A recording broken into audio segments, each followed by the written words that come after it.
sallanın beri dilber Boğuzun bağı bulgurunun kumayının karı dilber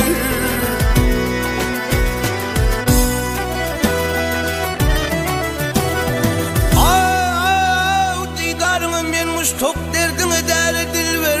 Taze yılın novulu faslı bahar dilber Senmir açılın novul men hırridar dilber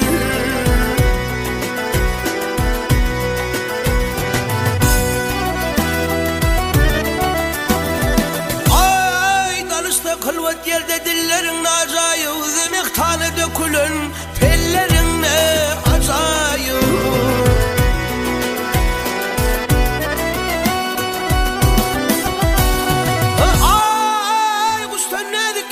Billerin ne acayip Arıkmayın ayrılman balların ne acayip Senin madanı vermen bağın en uğru dilber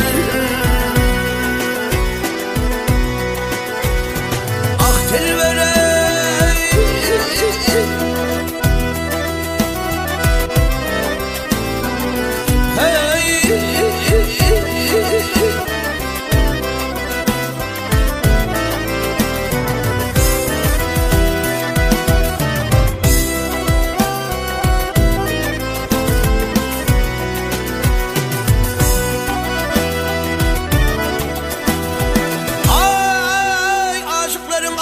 oyun bilen bağlıdır büyük köküne yetseler Kereşme yoğun adedir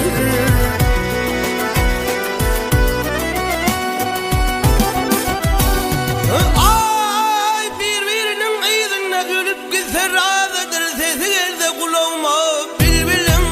ovadıdır Yüze vurmen 100 kişi şalfa tutar dilber